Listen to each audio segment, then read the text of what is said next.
Hello and welcome to the Absolute Business Success Show with me, Carol Evans, your business consultant and coach.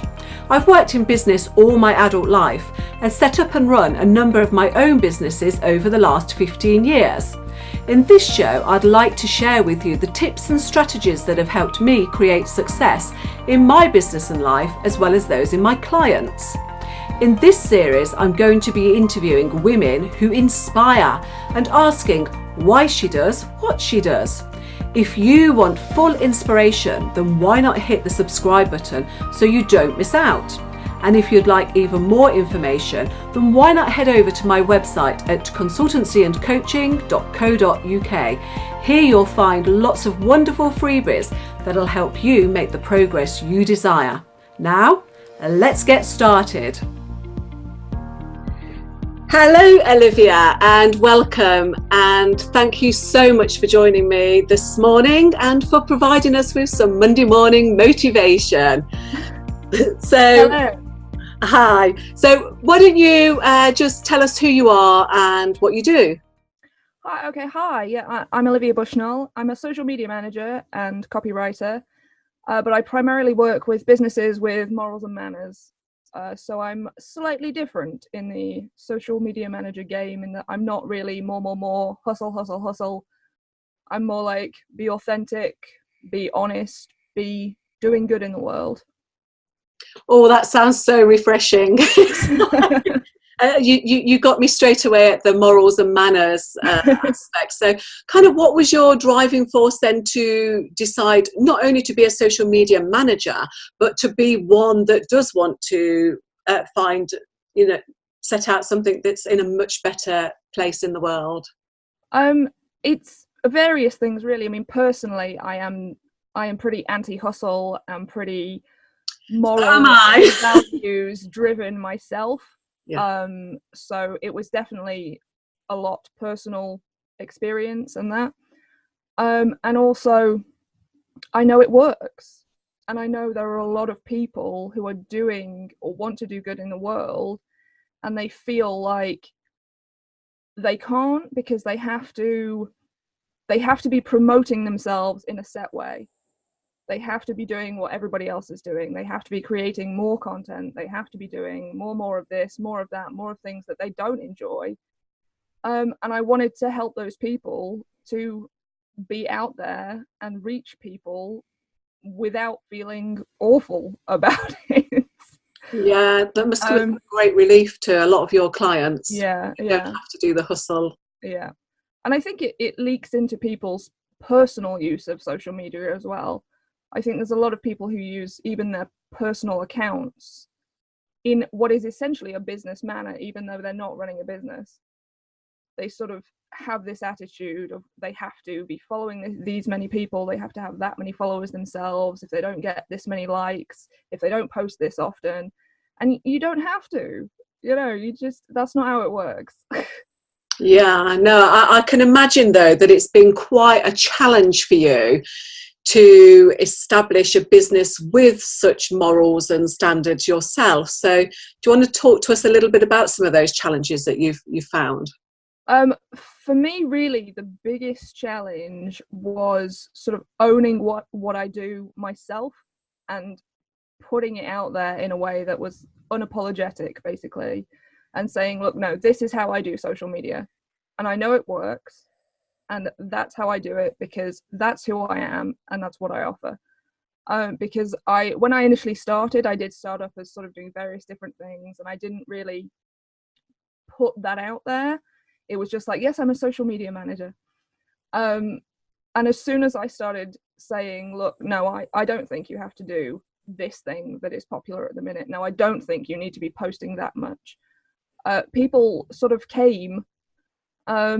And I think it was refreshing for people, like you say. And I think there are a lot of people out there who know that social media can improve their business and grow their business, but they are terrified to do it, or they feel like they can't do it because they can't do it in that specific way. Yeah. So I think there's definitely a call for people who are prepared to do it differently. Yeah. So how did you deal with the actual challenge yourself then? How did you kind of deal with that business of I really want to kind of put my real self out there, but it is so intoxicating when you see what is out on social media, and intimidating and overwhelming. As much as it's good, it's bad. And so kind of dealing with your own issues, what kind of processes did you go through to kind of have the confidence to do that? Initially, I actually totally changed up who I was following on social media. So I switched to follow people who were totally authentic and prepared to do things differently and talking about that, so that basically my feed became what I wanted to put out into the world. It was all people who were just authentically themselves and proud of that. So that helps a lot. I've been seeing a coach who has been amazing. And he's sort of set a lot of challenges for me, like, well, why don't you comment on this many posts and just be yourself on them and things like that. And that it was sort of this combination of seeing other people do it, even though it wasn't identical, just seeing other people doing it their way, and then feel the fear and do it anyway. Yeah, absolutely. Yeah. So was there ever a time when you're kind of like making this transition to be the type of business that you wanted to be, where you ever felt like giving it all up? Not like giving it up, but there have been times where I felt like I can't do this. I can't do this. Where there's been like if I've had to sort of speak to clients and be like, no, I'm not doing that for you because it breaches my moral values. And I think I can't do this. I can't do this. This is terrible. This isn't sensible business. What? But I've never wanted to give it up. And once I've sort of got over and done the thing I felt like I can't do, I tend to feel like, no, this is definitely right for me. This is definitely how I want to run my business. So that helps again, because then I think, well, yeah, okay, it's hard, but I'm definitely doing the right thing for me.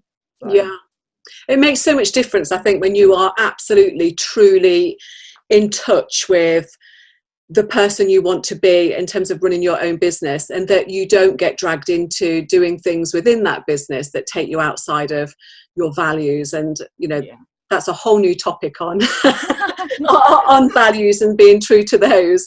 But so tell us then, Olivia, what did you dream of doing? What did you think you'd end up doing when you were a little girl? Then what were your? I wanted to be a journalist for the longest time. I wanted to be a journalist, and I wanted to write, but I wanted to write important things, basically. So I've sort of gone that route. Yeah, there's a link there. I do write things. Yeah. I'm kind of glad I didn't go into journalism, because I think it's very difficult to be sort of anti-hustle in journalism, I think, because of the nature of news and content and that. It's very difficult. But yeah, I still get to write, which is a real passion of mine. So. Yeah, but the world needs journalists with your values, Olivia. So I think that is the problem with journalism these days, isn't it? Possibly. It's too much kind of negative influencing. So what does actually being the boss really mean to you? What does it give you in your life? For me, a lot of it is freedom. Freedom in my business, because I live with a mental illness, and so being able to take a self-care day and to fit my work around self-care and taking care of my mental health is really important. And it has actually it enables me to work at all, so that is really sort of the key thing for me, is just that I can time manage in a way that actually suits me. It doesn't matter if I'm working late at night, it doesn't matter if I'm up late in the morning, but as long as the work gets done, and that's fine. Yeah. That's just so important, isn't it? I mean, all of us have got mental health, and being able to manage your time effectively and to be able to self-care is just so important. And it's so good that you've been able to find your niche, which allows you to do what you love, and to be able to run it, as you say, in a way that works for you. So So what kind of tips would you give to other people that are thinking of starting their own business? I think you need a reason, you need a why, you need to know why you're doing it. Because if you start a business and you've not got any sort of core to hold on to, you just get led anywhere and everywhere. You really need to think, while you're thinking, what am I going to do? How am I going to make this a business? That you need to know why you want to do it and how you want to do it that way. And also consider your own personal circumstances. And because there are ways to work around them, but you need to, I wish I had set up at the beginning, I wish I had taken that into account instead of, because I very much went into it in sort of essentially a 9-to-5 way. Right. With that sort of mindset of, no, I need to be available certain hours and I need to do this and I need to do it that way. And I wish I had sort of thought at the very start, like, no, this is what I need. So I'm going to work around these parameters, and set it up that way from the start. Yeah.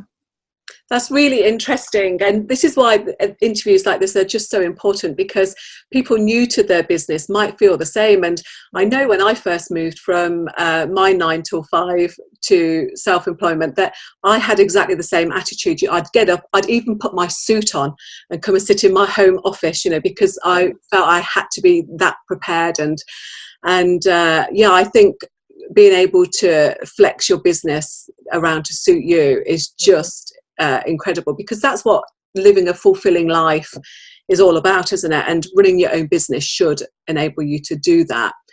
So in terms of there's lots of businesses out there who we both will see on social media who are struggling to get clients, struggling to meet their revenue targets, struggling with overwhelm, because we talked right at the start about how the negative side of social media, where everybody puts out this very true image of their perfect life, and that can be really overwhelming when you're dealing with day-to-day activities. So, and I come across people all the time who are thinking, I just need to get a job. What would your advice be to those people who are thinking, yeah, maybe I'll just have to give this up and go back to the 9-to-5?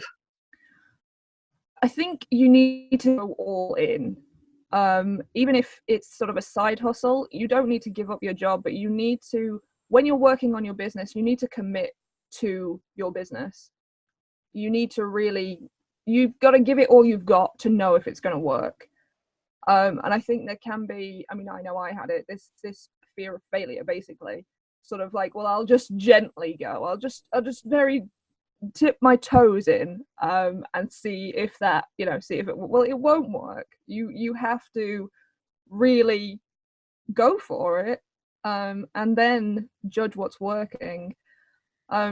Social media wise, a lot of people seem to focus on their actual content over anything else. And as much as, content is important, you need to be engaging with people. You need to be involved in your community. You need to be out there actively finding your clients and speaking to them, and commenting on their posts and being involved in their discussions, and not just to sell yourself, but just to be there. Because a lot of social media is essentially networking. You're building relationships. People are finding you and learning your name and who you are and what you do, so that when they think, oh, I need a social media manager, oh, I've seen Olivia post about that on somebody else's post, you come to mind. And so, you need content, but you also need to be out there engaging. And I always say that engagement is more important than content. If you've only got a set amount of hours, most of them should be engaging, and then use the rest of it to create content. And consistency as well. I notice a lot of small businesses, especially, I think because they're short on time, and then when they, especially like freelancers, they go through a lull, And in that lull, suddenly all their content comes out. They've got all this time and they're like, yes, I'm going to post today and then this afternoon and then tomorrow, and then it goes dead again. And no, you don't need to do that. You can create that content while you've got that time, absolutely. But then schedule it. You don't have to post it all right now because you've made it. You can schedule it out so that you have a consistent content going out, and then people know that you're there. They know you're posting every week or once a month even, and they can check in. Yeah, there's some amazing tips there, Olivia, and I'm sure there'll be a few people who'll be really relieved to hear some of the things that you talked about there. And I just want to touch base on the first thing that you said about the fear of failure. And, you know, I don't know any person in business, however successful they are, that does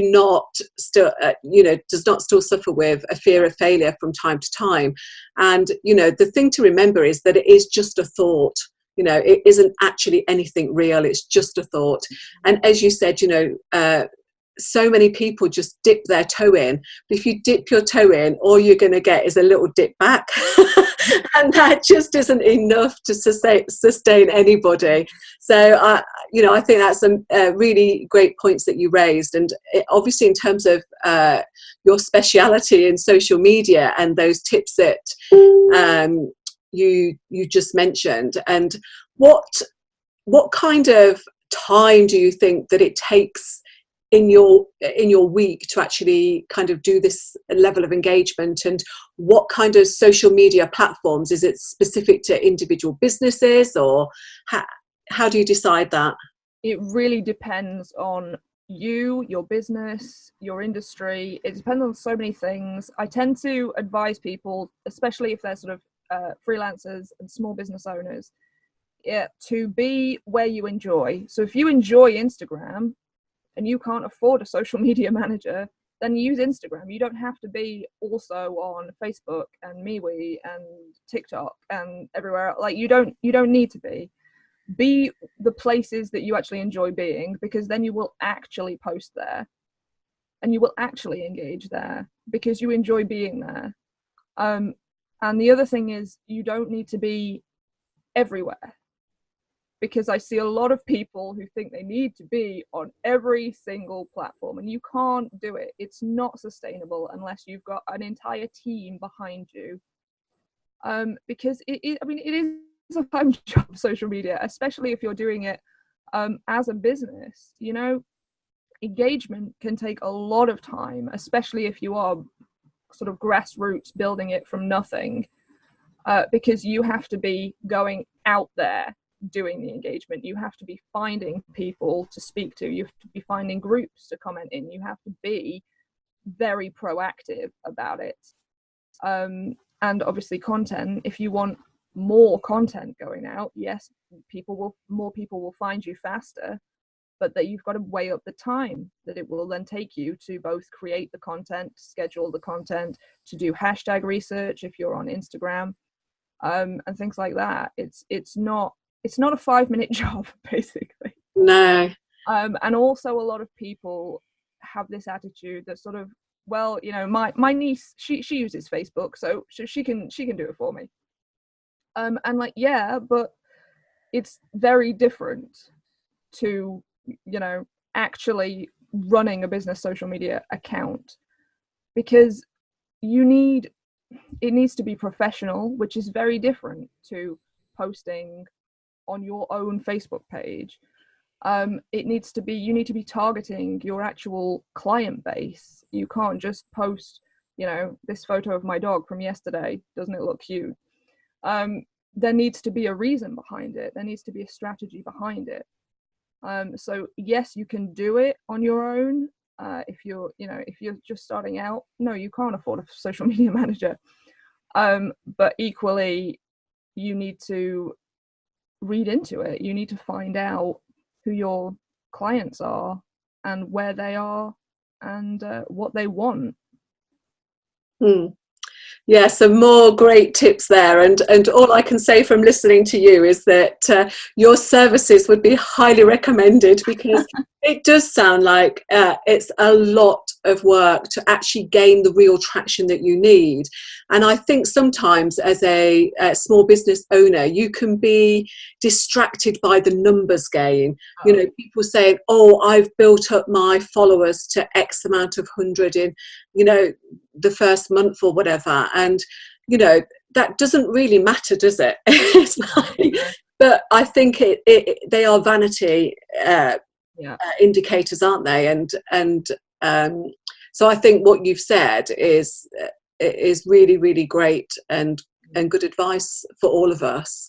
But I think it does indicate our need for you.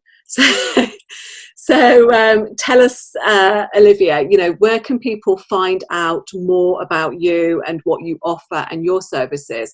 Because one of the things you stressed a little bit there was, for people starting out in business, they might not be able to afford you, but I'm sure it doesn't have to be wholly expensive. I'm sure that there's a starting point that can grow as well. So where do people find out more about you and your services? Well, I have a website, bushnellcommunitysolutions.com, where you can get there also from my Facebook page and from my Instagram, which is bushnell_CS, where I actually talk a lot. I put a lot of tips out over there as well, and I have a lot of tips for small businesses who can't afford a social media manager just yet, in the hopes that you can grow using my free tips and then hire me. And I'm also creating downloadable kits for various different industries. So they're a one-off payment, and you get a month of ready to post, inclusive, accessible social media content, and also another month of prompts to spark your own content. So yeah, go and follow me on social media. Yeah, that sounds great. No, I definitely recommend everybody to do that. And also those kits sound amazing. So really kind of easy step up into getting some help and advice if you can't feel that you can go as far as hiring Olivia at this moment in time. But I'm sure that everybody's been impressed by your advice. So I thank you so much for joining me today. And it's been really interesting talking to you and hearing all about what you do. And I'm so glad that you found and been able to work in a business that suits you and what you want out of it.